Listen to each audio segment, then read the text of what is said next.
ఓం కొండదేవత మహాశక్తి సమ్మక్క సారలమ్మ వనదేవత వనదుర్గ ఓంకారు రూపిణి లక్ష్మీ కళ్యాణి మహాదేవత కుర్రో కుర్రు అమ్మ పలుకు జగతమ్మ పలుకు సమ్మక్క పలుకు సారలమ్మ పలుకు వనదేవత పలుకు జాయ్ కొండదేవత అమ్మవారు ఆశీస్సులు ఉండాలి. వృశ్చిక రాశి ఫలితాలు.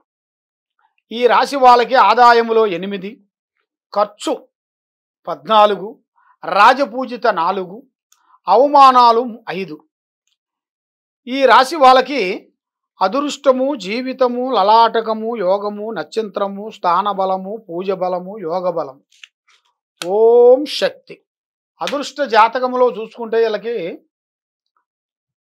జాతక ఫలితములో వృశ్చిక రాశి ఫలితాలు యోగములో చూసుకుంటే విశాఖ నక్షత్రము, అనురాధ నక్షత్రము, జ్యేష్ఠ నక్షత్రము, ఈ 3 నక్షత్రములు కలిస్తేనే వృశ్చిక రాశి ఫలితాలు.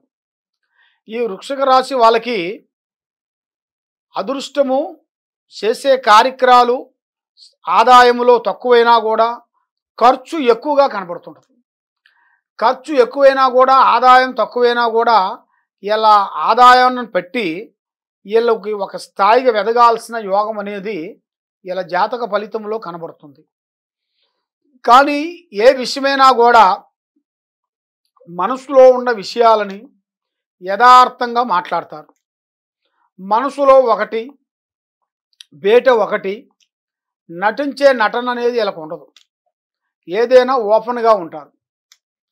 కాబట్టి ఇలా జాతక ఫలితంలో చూసుకుంటే ఈ నెల 11వ తారీఖు నుంచి మంచి శుభ ఫలితాలు విద్యా రంగములో, వ్యాపార రంగములో, చేసే పనులలో ఎన్నో రోజుల నుంచి బ్రేక్ అయిపోయిన కొన్ని పనులు ఇప్పుడు మళ్ళా ఎదురయ్యే యోగము, మళ్ళా ఆకు రాలి మళ్ళా సిగురు ఎలా మొలిసిద్దో అలాగే మళ్ళీ ఇలా జాతకంలో కూడా వీళ్ళు పడిపోయిన కొన్ని సమస్యల్లో పడిపోయినా కూడా మళ్ళీ వీళ్ళకి సిగురు మళ్ళీ వచ్చేట్టుగా మళ్ళీ ఇలా జాతక ఫలితంలో కూడా దగ్గరికి వచ్చేసింది.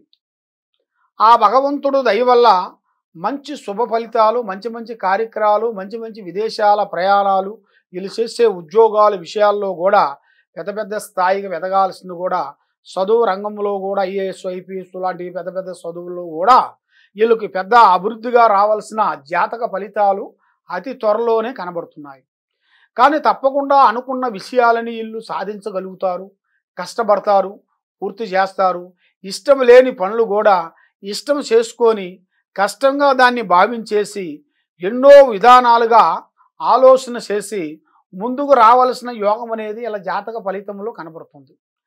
కానీ వీళ్ళు ఎక్కువగా స్నేహాలు అనేది ఎక్కువ చేయకూడదు.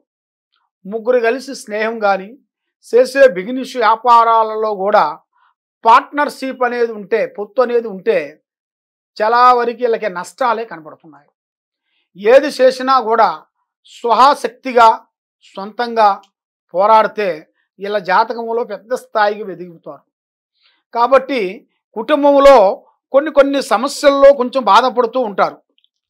కొన్ని సమస్యల్లో కొంచెం బాధపడుతూ అనేకమైన విధానాలుగా ఆలోచనలు, విధానాలు కొన్ని కనబడుతున్నాయి.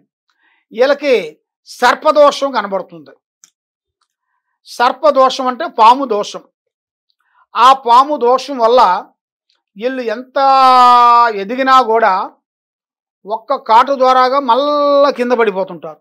ఆ పాము కాటుకి ఎలాగా ఇబ్బంది అయిపోతుందో అదే విధంగా ఇలా జాతక ఫలితంలో చూసుకుంటే ఎక్కడో ఎదుగుతారు, ఆటోమేటిక్గా మళ్ళీ పడిపోతుంటారు. మళ్ళీ వాళ్ళు పడుకోకుండా వాళ్ళు చేసే పనులు బాగుండేట్టుగా, వాళ్ళకి లక్ష్మి కలిసి ఉండేట్టుగా, చేసే పనులు అభివృద్ధిగా అయ్యేట్టుగా, అనుకునే పనులు వీళ్ళకి విజయవంతం కావాలంటే వీళ్ళు పూజించాల్సింది శ్రీ అమ్మవారు దుర్గాదేవి. శ్రీ దుర్గాదేవి పూజ, అమ్మవారు కనకదుర్గాదేవి పూజ చేసిన వెడల వీళ్ళకి అష్టైశ్వర్యాలు, భాగ్యభోగాలు, మనశ్శాంతి ప్రాప్తి కలుగుతాయి.